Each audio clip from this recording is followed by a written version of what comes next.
Well, as you may know or may not know, I am what's known as, a word junkie.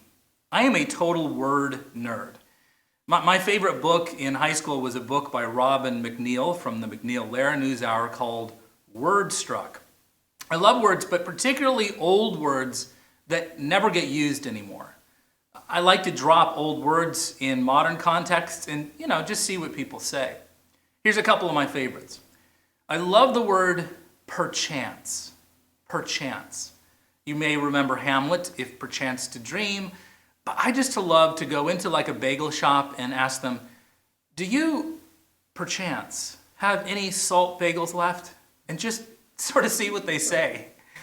I love the word thither. Thither. It's so good. It's an old-fashioned word which literally means go away.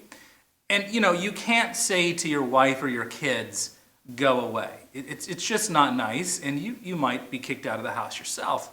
But I love the word thither. You can say, son, would you mind going thither? It just sounds nicer.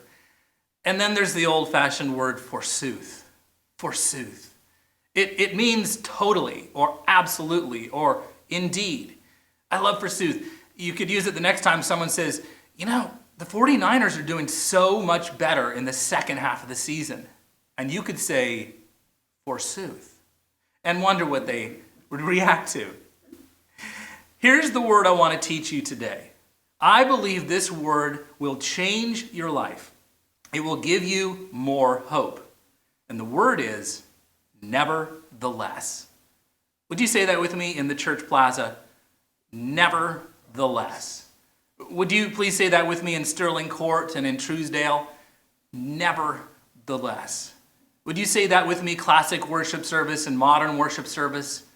Nevertheless. Nevertheless basically means in spite of that. Or it can mean all the same. Or it can mean that being said.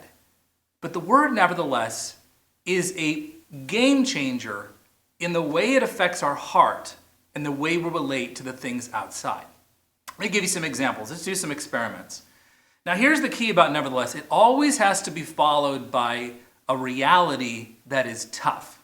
The word nevertheless has to be preceded by a word that is tough, a thought. And nevertheless always has to have after it a positive thing. So here, let's try some things. Let's start with a tough reality.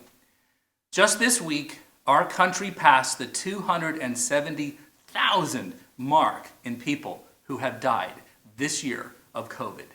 Now let's say the word together. Nevertheless, next year, we will be in a better place and things are getting better. Now notice you can't say the second thing unless you have that bridge word, nevertheless. Let's try another one. Thanksgiving. This year's Thanksgiving was just not as fun as it could have been. Help me out. Nevertheless, next year's Thanksgiving will be much better because of the vaccine, which has just come out. Here, let's just try one more, but I can tell just watching you, even through this big Jumbotron screen, that you are feeling more hopeful at this moment. Here's the last one.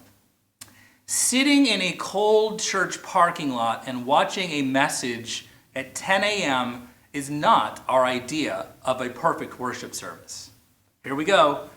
Nevertheless, it's better than getting a paper cut and pouring lemon juice on it. Right? Don't you feel better? Nevertheless is a key word. The great philosopher William Morris once said that trouble and turmoil are always the seedbed of hope. It is literally where hope begins. So nevertheless always has to start with tough realities. Think about yours today.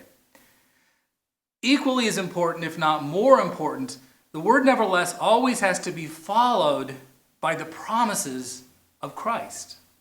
They can't be followed by vague promises or sort of positive hallmark promises or neutral promises or pull up your bootstrap promises. No, they have to be the promises of Christ. Over this last couple of months, I've had the opportunity to read and to hear some philosophers from Oxford and Cambridge on the topic of hope. And it was interesting as I was listening to a podcast that I cannot recommend more called In Our Time with Melvin Bragg. They talked to professors of Oxford and Cambridge, and all of them had to admit that hope outside of the Christian context is a total delusion. That you need to have Christ, and again, these are the most secular philosopher professors you could meet, that there is nothing in this world or in ourselves which can give us hope. And they went on to say, you can have hope in yourself, but you're going to always let yourself down. You can have hope in the world, but the world will let you down. You can have hope in nature, but anyone who studied nature knows that nature can be both beautiful and cruel. You can have hope in luck, but that is a total waste of time. And by the way, that is where Nietzsche is right. Nietzsche said that it is a rainbow, a delusion, to have hope in luck. No, it is only the hope that we have in Christ that gives us hope. And what are the hopes of Christ? That Jesus is real, that he came into the world in Bethlehem. It is a truth that heaven is a real place, that Jesus created a way to heaven on the cross. And most important, my friends, it is a truth that the story ends well.